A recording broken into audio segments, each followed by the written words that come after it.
What is up, guys? Ed Bandicoot 101 here, and today we have a really cool video for you. This is my new graphics card. It's not a Titan killer. It's a pretty good graphics card for the money though. For the price, you definitely will think this is worth the money. 130 quid. This cost me 130 pounds, which is equivalent to about 160, 170 US dollars.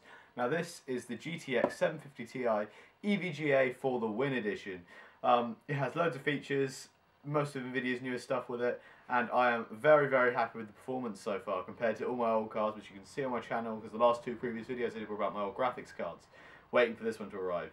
So, it's going to be an unboxing, a review, benchmarks, and my personal overclock I've achieved with the card. For it is a card that you're meant to overclock. You buy this, you don't overclock it, it's a waste of like 10% of the performance of the card, and it is totally worth overclocking. It comes pre-overclocked to a boost clock of 1268 megahertz, but I've got it to 1419, which you'll see in a minute. But yeah, so let's start off with the card. The card itself has two double ball bearing fans on it, as you can see here. Really smooth look. It looks absolutely gorgeous. You've got a nice heat pipe, so you can just about see the metal copper heat pipes in the back. But that's not the important thing. It's got all the grating over it and two fans, and it runs very cool with a top temperature of only, I think I hit 60 degrees with it at some point, but the temperature will be in the specifications on my overclock in a minute. So, really nice cooler, looks slick as anything. It requires one 6-pin power input because it is, so you can overclock more stably than any other 750 Ti on the market. On the back, I'll just unplug some of the sockets because I have them all covered in apart from the HDMI because that's the one I'm using. But it comes with a dual link DisplayPort, HDMI and DisplayPort. And interestingly, the DisplayPort on this means it is NVIDIA G-Sync ready, and it can also output 60Hz 4K, even though it's only got 2 GB of GDDR5 memory, which is clocked at 5400 MHz, which is 5.4 GHz. Anyway, the DisplayPort, yeah, G-Sync, absolutely fantastic. I haven't been able to use it because I haven't got a G-Sync ready monitor. Runs 4K, haven't tested gaming on 4K because, again, I haven't got a 4K monitor. But for 1080p gaming, this is an absolute beast. It runs Battlefield 4 Ultra, 35 frames a second. Doesn't sound too good, I know, but at 1080p, 35 frames a second with absolutely zero input lag. No input lag whatsoever. So I personally find that very playable, and I play it on Ultra now. So very happy with that. It's only with the overclock. Without the overclock, you're looking at about 28, 29 frames, but overclock the card, guys, honestly, because it overclocks ridiculously. 1419 megahertz on the core, I overclock this to, and that is completely stable, never crashes, no issues at all, and it still runs at less than 60 degrees Celsius because of this advanced active, what's it called, ACX, active cooling extreme fan on it, or fans. Only has a 90 watt power draw, so as long as you've got a 400 watt power supply or better, you can overclock this card as far as you want to. I love that. It means I didn't have to upgrade my power supply to upgrade my graphics card because of how efficient this is. One of the most efficient cards you can buy watt per frame when you consider the performance of the card. So definitely worth looking at if you're thinking about entry-level gaming or mid-level gaming even, as long as you're overclocking the card. It's by EVGA. This is for the Win edition, obviously. And that's all I have to say about the actual card itself. Very solid. It's actually quite weighty for its size. It looks absolutely gorgeous in my opinion. It's just really gorgeous card. It doesn't look too good in your system because it just looks like that angle and you just see the cooling and the bit of black with the circuit board on the back, but it's a nice, at least it's a black PCB. As long as it's a black circuit board, I'm not really going to complain, and it is, and it looks good. And the back of the circuit board's also got a thing on it to attach the cooling, so that looks better than a regular black circuit board on the back anyway. So I'm very impressed with that, and it takes up one PCLE slot, but two actual rear I/O slot kind of things on the back of the computer. Yeah, so it's a really good card. On the box, you have just, all the front, you've got EVGA for the Win edition GTX 750 Ti. It says all the specifications, technologies it's capable of. Now this is capable of NVIDIA TXAA, which is a special kind of FXAA, which is boosted for NVIDIA cards, which doesn't run quite as well, but it's more efficient or something, I don't know. It means it performs better for anti-aliasing. I think it's anti-aliasing. It might be, yeah, it is anti-aliasing. NVIDIA GPU Boost 2.0. I'm not a fan of this. It means the card overclocks itself to hit a predetermined power or predetermined what do you call it, target? A predetermined temperature target. That's what I was trying to get my words out. Temperature target. So if it's running at 60 degrees like this card does, it means you're going to be it's going to overclock itself. I overclocked it to 1350 megahertz.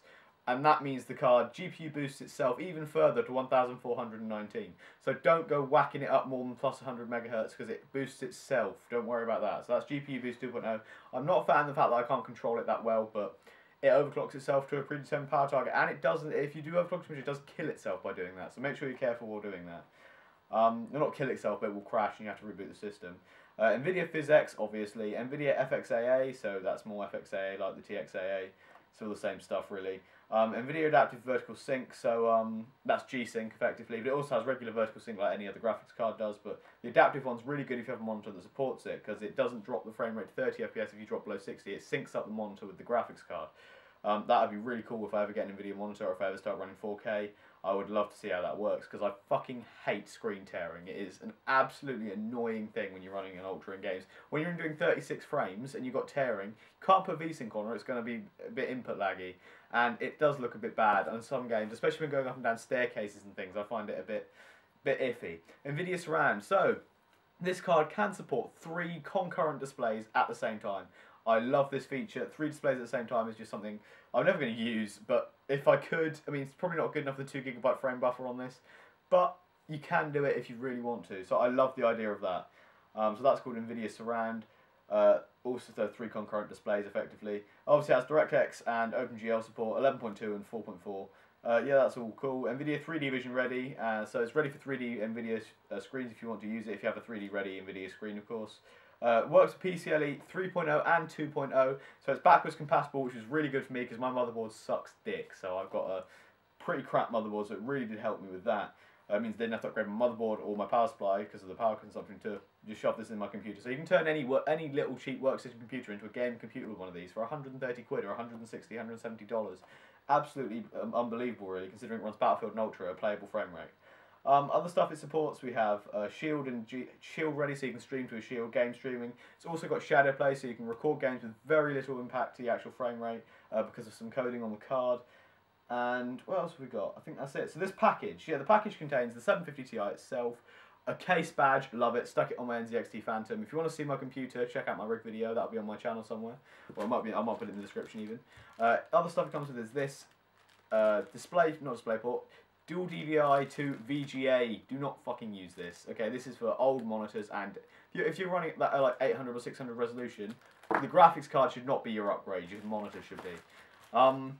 So yeah, and this also, in case you haven't got a 6-pin power cable to actually power this straight off your power supply, it has 2 older Molex cables, which you can plug into it, so hard drive power Molex, what they used to be powered off of instead of SATA power. But yeah, Molex power cables into a 6-pin, so you can power your graphics card off of Molex connectors if you want to do that instead. And it also comes with a user guide. The driver disk, don't do that, just download the driver straight from NVIDIA and download the overclocking software, EVGA Precision X. Download that because that's really good for overclocking. I personally prefer it to MSI Afterburner, although I have used both.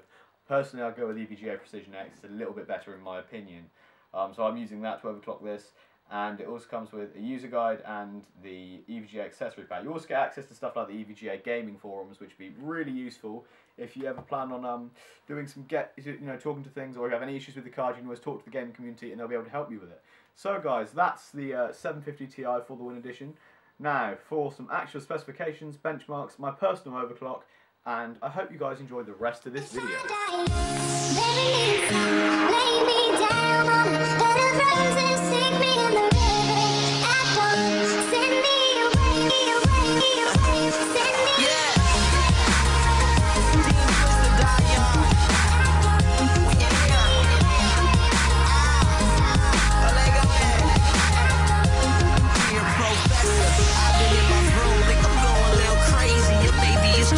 I'm addicted to the thrill, the dream of being big. I don't ever wanna die, but I'm hating how I live. Can't escape